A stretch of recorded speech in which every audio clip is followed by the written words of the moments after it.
Depressed ka ba kasi sa dami ng failures mo?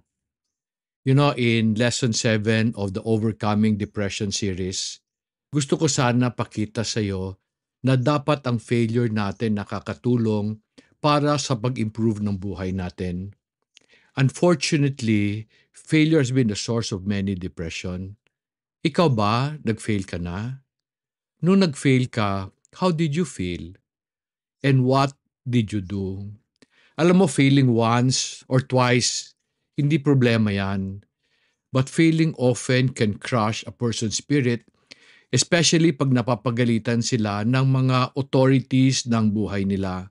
Boss nila sa trabaho, magulang nila sa bahay, teacher nila sa eskwela. Meron ka bang mga pangarap na hindi natupad?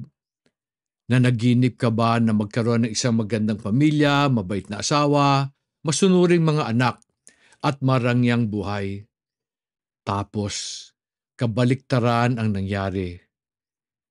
How did this affect you? Alam mo ako, I have read many stories of how people even commit suicide kasi of a series of failure. So many say that the fear of failure lead people to depression. Ako, I disagree. I believe people get depressed because they do not respond properly to their failures. Ha? Pwede ba yun? Is there a proper way to respond to failure?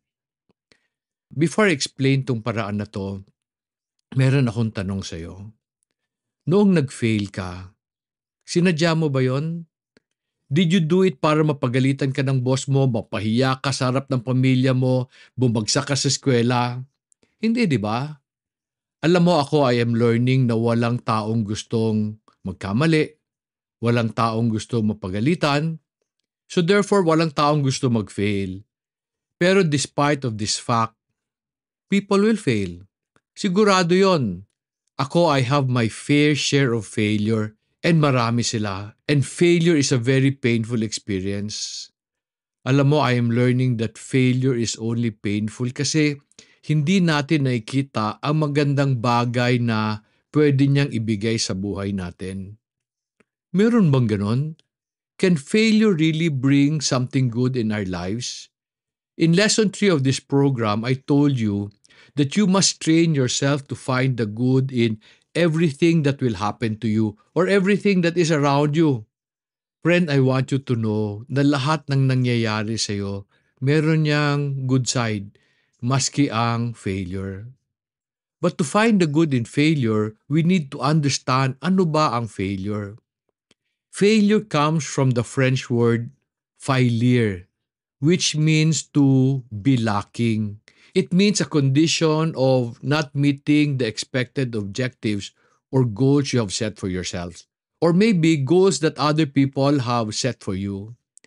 While failure is often seen as negative, it could also provide valuable lessons and opportunities.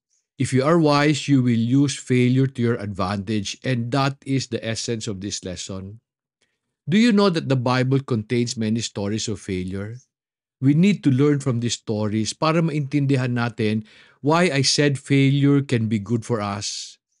One of the person who failed in a big way was Peter. Remember how he denied the Lord on the night before he was to die? I believe Peter committed one of the greatest blunder in the Bible because he did it against the Lord. While Judas betrayed Jesus, Peter denied Jesus 3 times.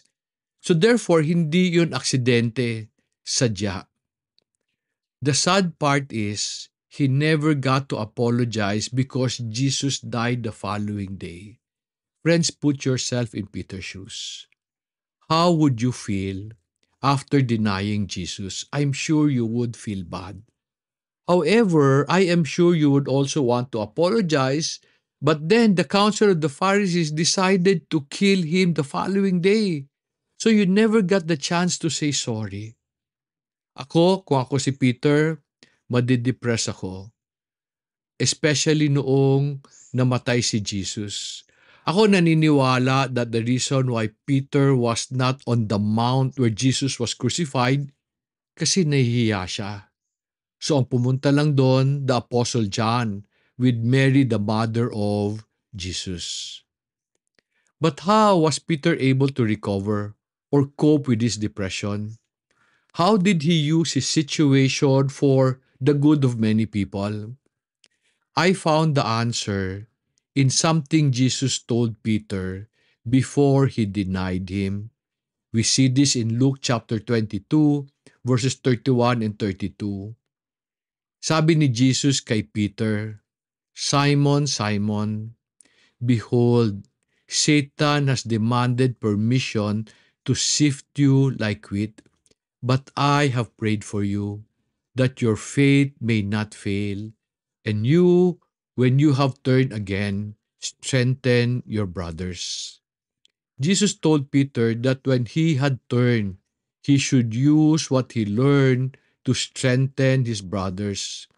What does it mean to turn? To turn in the Greek language is epistrophe. It means to look away, to change one's belief, to convert, and to repent. It implies learning from one's mistake so one can improve as a person and help others who may be struggling with the same problem. The Bible tells us that there are three things we must do when we repent. The first is confess or admit our mistakes. Second, accept the consequences of our actions. And then number three, change our ways. Admitting you are wrong is key to turning things around because no one will change if he does not first agree na may mali siyang ginawa. Alam mo, in problem solving, I discovered that there are two steps in solving a problem. First, acknowledge that it is a problem. Kasi kung hindi siya problema, hindi mo siya ayusin. Ganun din when we fail. Importante that we first admit na nagkamali tayo so that we can decide to change our ways or correct what we have done wrong. Para sa akin, failure is a feedback mechanism that tells us kung ano tama, ano mali, ano ang pwede, ano ang hindi. And this is the reason why failure is not necessarily bad. Kasi failure just reveals how well we know what we know. You're an engineer, nag-aral ka sa eskwela, so excited ka pagpasok mo sa trabaho. Feeling mo, alam mo na ang engineering. Nung may binigay sa'yo na assignment, nag-fail ka. Bakit? Kasi yung theory, hindi mo pa alam paano gamitin. So nag-fail ka, so your problem is just showing you, hindi mo pa talaga alam mabuti yung pag-apply ng theory. Ulitin ko ha, failure reveals how well you know what you know. Let me give you an example. In John chapter 13, verses 36 to 38, merong sinabi si Peter kay Jesus. Sabi ng verse 36, Simon Peter said to him, Lord, where are you going? Jesus answered, Where I go you cannot follow me now, but you will follow later. Peter said to him, Lord, why can I not follow you right now? I will lay down my life for you. Before Jesus said that Peter will deny him 3 times, sabi ni Peter, magpapakamatay ako para sa iyo. Yet when he was tested, he failed. Instead of dying for Jesus or dying with Jesus, he denied Jesus 3 times. His situation exposed kung papanindigan ba niya yung sinabi niya. One of my favorite book today is a small book by James Allen entitled As a Man Thinketh. And one of my favorite quotes in that book says, Circumstance does not make a man. It reveals him to himself. Friends, life will put us in circumstances that will show us who we are and what we know. Then life will give us a chance to grow in our conviction and an opportunity to become a better person. Do you know that failure is an important part of life? Ako, I have learned in my business that there can be no success without failure. Ang dami-dami ko na hong pagkakamali. Failures that made our business struggles, failure that made me lose money. However, today I believe I'm a better businessman only because of those failures. Alam nyo ba na si Thomas Edison, who invented the light bulb, he failed 999 times. On the 1000 experiment, he made the light bulb. Imagine what kind of world we will have today if he stopped on the 998 time. Diba? This world will be very dark. And then, do you know that the great men in the past and even today are not defined by the right things they did, but by the many failures they overcame? Jeff Bezos, the founder of Amazon, once said in an interview that they have created many new businesses from the mistakes they made. They saw opportunities after they learned from their failure. Friends, failing is a natural part of life. It is not important that you do not fail. What is important is that you learn whenever you fail. Alam mo, para sa akin, Peter remains one of the greatest apostles ever. While Paul is great because of the many epistles he wrote, kasi he was well educated, para sa akin, Peter is great because of how he learned from his many mistakes. In the proper time, Peter used what he learned to strengthen his brothers as Jesus instructed him. When Jesus finally met with Peter after he's resurrected, Peter approached the Lord with humility. While he was hesitant in the beginning, his love for Jesus drove him to run to his Savior.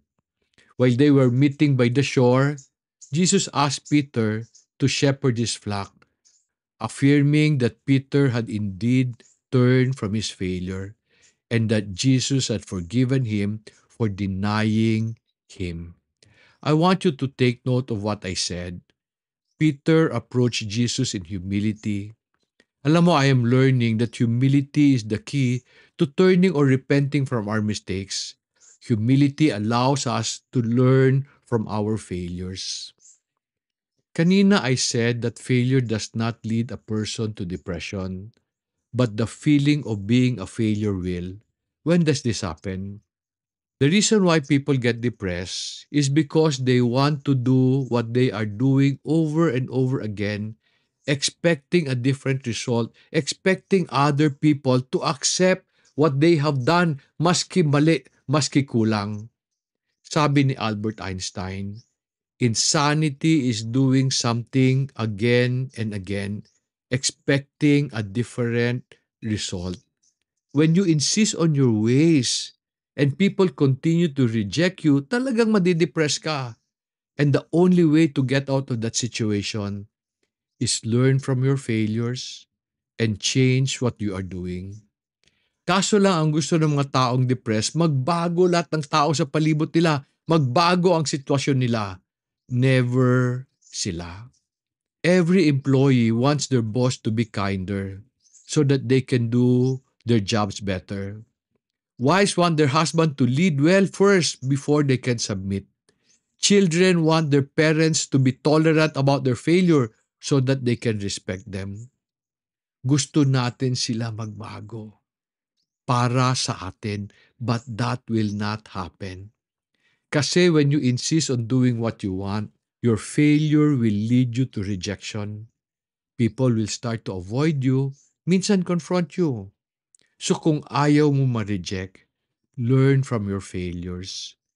When you decide to learn from them, people will start to praise you. They will accept you and support you. A person who learns from his failure is considered wise. A person who insists on doing what he wants maski mali, he will be considered as a fool.